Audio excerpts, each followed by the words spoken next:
SSC স্বশাসিত হলেও এর মধ্যে পরিষ্কারভাবে সরকার ঢুকে আছে। মুখ্যমন্ত্রী বলেছে কারো চাকরি যাবে না। কোন তার মধ্যে যদি টেন্টেড থাকে মানে কি আছেই।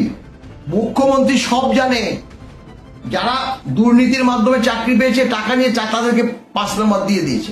চাকরি করতে করতে বেকার হয়ে যাওয়া কি যন্ত্রণা, যে আপনার ছেলে চাকরি পাবে আপনাকে 10 লক্ষ টাকা দিতে হবে। সরকারি চাকরি পাবে, 10 লক্ষ টাকা দিতে পারবে দিতে, তাহলে দেখুন চাকরি পাবে। নমস্কার স্যার, রাষ্ট্রীয় টিভি বাংলায় আপনাকে স্বাগত জানাচ্ছি।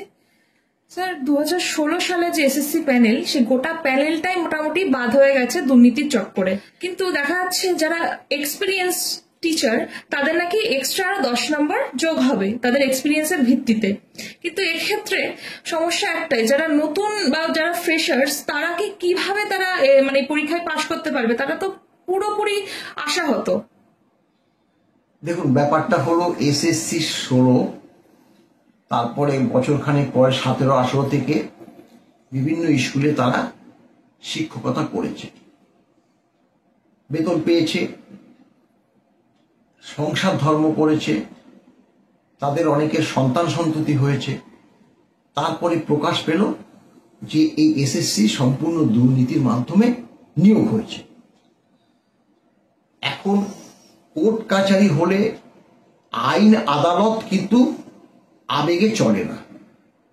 আইন আদালত একদম নির্দিষ্ট নিয়ম মতো আইন বহির্ভূত হয়েছে কিনা সেটা তারা বিচার করে দেখে, এবং তারা সত্যি বিচার করেছে। তারা যে সকল প্রমাণ পেয়েছে তাতে এক শ্রেণীকে একদম পরিষ্কারভাবে টেন্টেড হিসাবে চিহ্নিত করেছে। তাদের একদম টোটালি শুধু বাদ নয়, তাদেরকে বেতনের টাকাটা পর্যন্ত ফেরত দিতে বলেছে। বাকি যারা ছিল সেক্ষেত্রে বলেছে তার মধ্যেও টেন্টেড আছে বলে তারা কিন্তু মনে করছে, আদালত কিন্তু মনে করছে। কিন্তু সেটা যেমন এসএসসিও ক্লাসিফিকেশন করেনি, ইডি সিবিআইও কিন্তু সেটা পুঙ্খানুপুঙ্খভাবে আদালতকে তার প্রমাণ দিতে পারেনি। আদালত দেখেছে এইভাবে চললে তো মানে মামলাই শেষ হবে না, তাহলে সম্পূর্ণ প্যানেলটা তারা বাদ দিয়ে দিয়েছে। তারপরে সরকার কি করেছে, মানে এসএসসি বলেছে যে এদেরকে অন্তত ডিসেম্বর পর্যন্ত তাদেরকে শিক্ষকতা করতে দেওয়া হোক। আমরা যে মানে আদালত যে বলেছে পরীক্ষা নিতে, এই ডিসেম্বরের মধ্যে আমরা পরীক্ষা পদ্ধতিটা শেষ করব, এই পর্যন্ত আমরা দেখেছি। এবং সে মতেই কিন্তু এই রাজ্যের দেখুন এসএসসি স্বশাসিত হলেও এর মধ্যে পরিষ্কারভাবে সরকার ঢুকে আছে। মুখ্যমন্ত্রী বলেছে কারো চাকরি যাবে না, সবাই চাকরি পাবে, এইসব কথা প্রথমে বলে তাতিয়ে তারপরে যখন আদালত নির্দেশ দিল তখন তিনি বুঝতে পেরেছে তো কিছু করণীয় না, তখন আদালতের নির্দেশই তাকে মানতে হবে। এখন পরীক্ষা হয়ে গেছে, নবম দশম একাদশ দ্বাদশ পরীক্ষা হয়ে গেছে। এখন পরীক্ষার মধ্যে হ্যাঁ নিশ্চয়ই বলছে যে এর মধ্যে যারা টেন্টেড আছে সেটা কিন্তু এই এসএসসি জানে।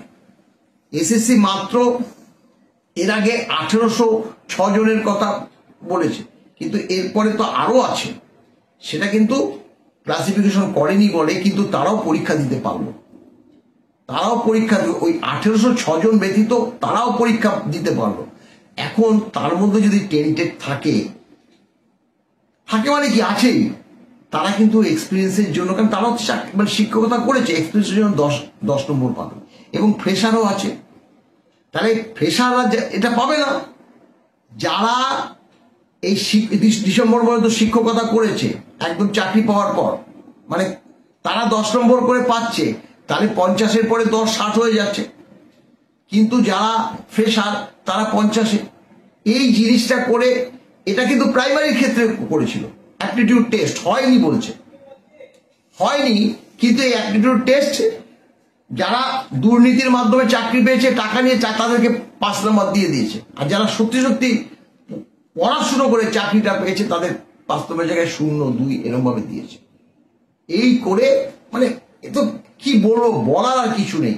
এখন ঘটনাটা হলো চাকরি করতে করতে বেকার হয়ে যাওয়া কি যন্ত্রণা, সেটা যদি আমরা একবার চোখ বুজে চিন্তা করি না, গায়ের লোম খাড়া হয়ে যাবে।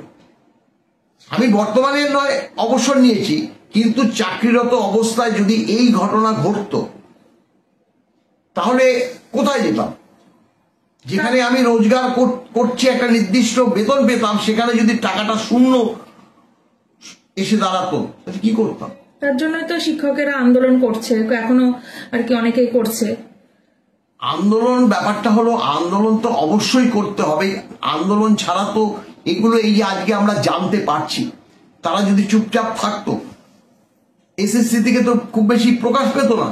এরা তো বলছে, এদের কথাগুলো তো আমরা শুনছি, এদের কথাগুলো কিভাবে দুর্নীতি করেছে, কি করেছে না করেছে, এগুলো তথ্যগুলো উঠে আসছে। সাধারণ মানুষ তাদের পাশে আছে। আজকে যদি তারা, একটা ছেলে বেকার, দিনের পর দিন পরীক্ষা দিচ্ছে, চাকরি পাচ্ছে না, হচ্ছে না পরীক্ষা, এখন সেক্ষেত্রে যদি তারা অন্যায় করলেও তাকে যে একদম 100% অন্যায় বলতে পারছি না আমরা এই কারণে, বেকারত্বের যে জ্বালা, যে তার বাবা বা তার মা বা নিকটাত্মীয় তার কাছে যদি অফার আসে যে আপনার ছেলে চাকরি পাবে, আপনাকে 10 লক্ষ টাকা দিতে হবে, সরকারি চাকরি পাবে, 10 লক্ষ টাকা দিতে পারবেন দিতে, তাহলে দেখুন চাকরি পাবে। সে তো জায়গা জমি বেচে যে ছেলেটা অন্তত চাকরি পাক, এই ধরনের কাজ করেছে। অন্যায় তো বটে, অন্যায় হলেও আজকে সামাজিক যে ব্যাধি বিভিন্ন আমাদের রাজ্যে দেখা দিচ্ছে, তার শিকার হয়েছে।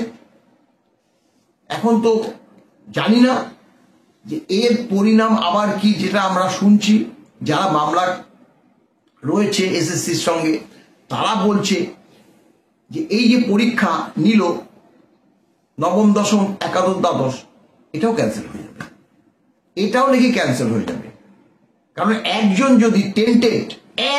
যদি টেন্টেডকে ওখানে মানে পরীক্ষা দিয়েছে এবং পাশ করিয়েছে দেখা যায়, তাহলেই ক্যান্সেল, এই পরীক্ষাও ক্যান্সেল হয়ে যাবে। তাহলে বুঝুন, তাহলে এই তো অবস্থা। তাহলে কি এরপরে এসএসসির পরে কি এবার 32,000 প্রাইমারি শিক্ষকদের উপরে কি টার্গেট জানাচ্ছে? 32,000-এ তো যে সম্পূর্ণটাই ক্যান্সেল করে দিয়েছিল মাননীয় অভিজিৎ গঙ্গোপাধ্যায়, তখন তিনি অ্যাডভোকেট জাজ ছিলেন আর কি। তারপরে ডিভিশন বেঞ্চে আসে, এখন ডিভিশন বেঞ্চে মামলাটা চলছে। সেই প্রেক্ষিত যে এখানে ঘটনাটা কি, এই যে এখানে যদি দুর্নীতি হচ্ছে, আমরা তো প্রমাণ পাচ্ছি। কারামন্ত্রী চন্দ্রনাথ সিনহা, তিনি তার 150 জন এই প্রাইমারি শিক্ষককে নিয়োগ করেছে, তাতে 13 কোটি টাকা তিনি রোজগার করেছেন চাকরি বিক্রি করে। তারপরে শান্তনু সেন, এরকম বিভিন্ন এজেন্টদের ধরেছে, জেল খাটছে। মন্ত্রী আমলা, এই পার্থ চট্টোপাধ্যায়, এখানে যে দুর্নীতি হয়েছে, এখন অনেকে বলে না যে প্রমাণ না পেলে পরে অভিযুক্ত বলা হয়, অভিযুক্ত না, ওরা দোষী। চন্দ্রনাথ সিনহাকে বলেছে হেফাজতে নেবে ইডি, ও এখন সময় চেয়েছে, আগামী শনিবার দিন আবার মামলাটা উঠবে, ওকে জেলে যেতে হবে। এরকম বেকারত্ব জ্বালা তৈরি করে, আর্টিফিশিয়ালি বেকারত্বের জ্বালা তৈরি করেছে। কারণ নির্দিষ্ট নিয়ম মতো শিক্ষকগুলো নিয়োগ হয়নি, ইচ্ছে করে করেনি। প্রতি বছর যদি এসএসসি হতো, টেট হতো, তাতে যদি অল্প অল্প করেও নিয়োগ নিত। 14 বছর রাজত্ব করেছে। এবার এর কিন্তু খেসারত এই রাজ্যের মুখ্যমন্ত্রী তথা তৃণমূল সরকারকে দিতে হবে। বেকারত্বের সুযোগ নিয়ে তাদের কাছ থেকে কারি কারি টাকা রোজগার করে পার্থ চট্টোপাধ্যায়কে মানে ভোটের ব্যাংক হিসাবে ট্রেজারার করেছে, কারি কারি টাকা ওখানে জমা হয়েছে, মুখ্যমন্ত্রী সব জানে। ওই টাকা নির্বাচনের কাজে, ওই টাকা বিভিন্ন জায়গায় মানে যারা ক্যাডার আছে তাদের কাছে দিচ্ছে। আজকে যদি এই যে বেকার, যত বেশি বেকার তৈরি করবে, তত শাসক দলদের লাভ। এখানে শুধু তৃণমূল বলে না, সবকটা শাসক দলই এরকম করে, সুযোগটা নেয়, তাদের পিছন পিছন যায়। কেন যায়?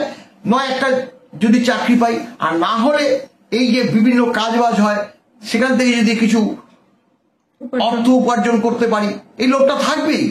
চাকরি নেই তো, এই সুযোগটা নিয়ে এই তৃণমূল সরকার আজকে 14 বছর ধরে রাজত্ব চালাচ্ছে।